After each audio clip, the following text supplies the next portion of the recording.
What is going on, guys? Back at it on the Summit again.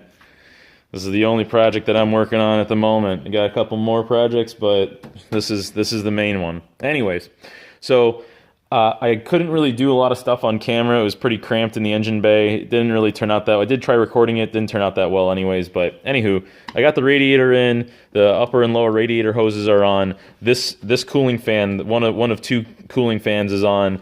The AC lines, the automatic transmission oil cooler lines are on. My pinky and index finger are on them. Those turned out good, flared them, and put the hoses on and everything. As you can see, our coolant crossover pipe is in. I actually also, this actually was done a couple days ago. I think it was on Saturday. Did the timing belt on Saturday. I ended up finishing up all the accessories today. So I put the power steering pump on and the alternator on, as well as doing their belts. So it's got a brand new alternator. It's got a brand new timing belt, brand new timing belt tensioner, all new drive belts. It's got the pulley that you can't even see. It doesn't even matter, whatever. It's got a new pulley on there. It's got a new harmonic balancer. So I mean, this car's got, it's got the works, man. It's got the works. But so what I did actually is I have a coolant pressure tester. So if you have a coolant leak or you are losing coolant or whatever, and you can't seem to find it, they sell this nice tool at Harbor Freight. I think this cost me $65 or $70, but it has this hand pump here. And it comes with this hand pump, and then here's one of the adapters that it comes with. It actually came with a whole case of adapters, which I'll show you over here. Got a light just in case. Tripping over everything here, guys, just for you. So you can see this whole case full of adapters. Now these are supposed to emulate radiator caps, and they then once you screw one of those on, then you slip the hand pump on, and then you go ahead and pump the system full of air. Now, normally there is coolant in your system, so that takes up some of the volume as you're pumping, so you don't have to pump as long. What you can do is, you just have to be very careful, is you can, remove the pump, and then you can, if you have compressed air, you can just give it a shot of compressed air. Seriously, just like a blep, and that's it. That's all you need. This is it. But anyways, I didn't do that this time. I have done that in the past, and it works great. But thankfully, this actually didn't take too long to hand pump. It was about a minute of pumping. Anywho, the main reason why I wanted to do this is because I've had the cooling system open quite a bit, like water pump, crossover tube, radiator, all these hoses and everything were out.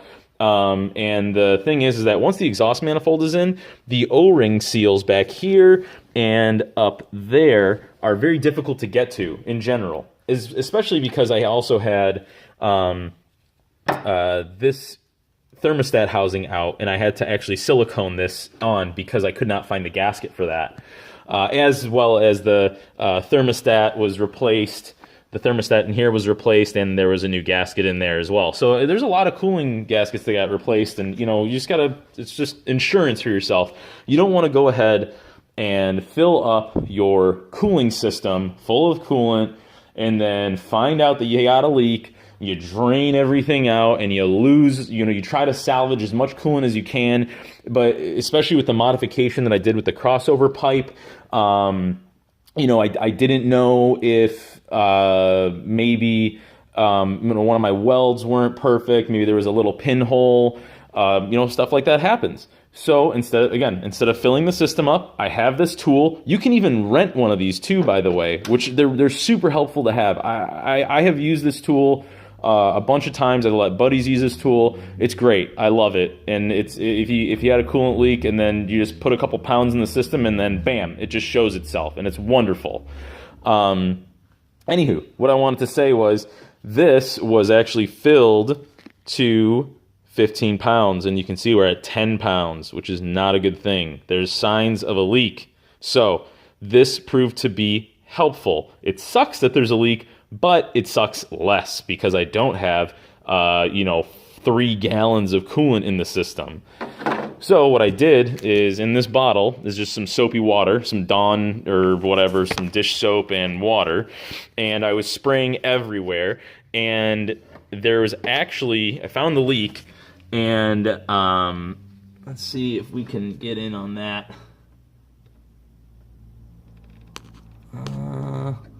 So there's like a little boogery looking thing right there. It's really hard to see on camera.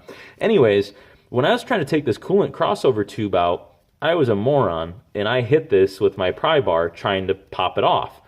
And when I did that, I dimpled it. Now, I was afraid that that was going to leak, so when it was on the bench, I did put some welds in there. But apparently, I didn't do a good enough job because there is a pinhole leak in here. And I will show you that with the soapy water. So just take our soapy water. See if we can get this guy in focus. Okay. I'll show you guys, because this thing will keep bubbling for a bit. Oh, there she goes. There she bowls. Try to... So you guys can see it's all bubbling.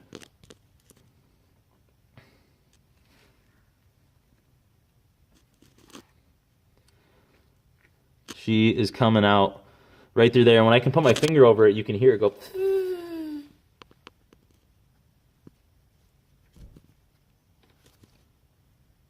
Oh, I guess not. Maybe I got to pump the system up some more. But anyways, so let's just do it again, just to show you guys.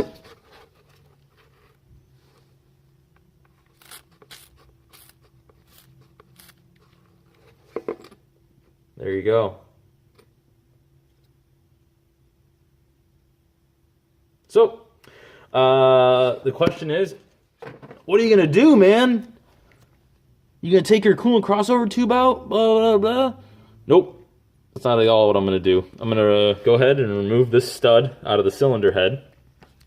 And then I'm going to go ahead and sand that down.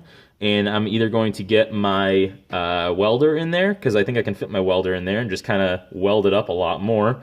And then recheck it.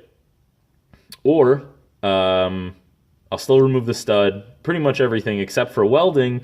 I will end up just JB welding it. I'll just put a glob of JB Weld over that entire area, and I won't have to worry about anything. JB Weld works great.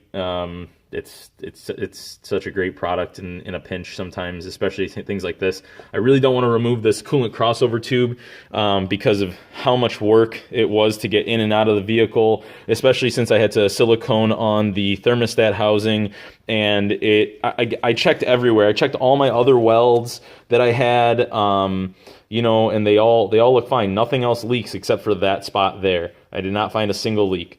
So anywho, that's an update, and we're going to fix that leak, and the next time when you see this, it won't be leaking, and it'll probably be running. Thanks again, guys, for watching, and have a great night or day wherever you are in the world that you're watching this at. Take care. Bye.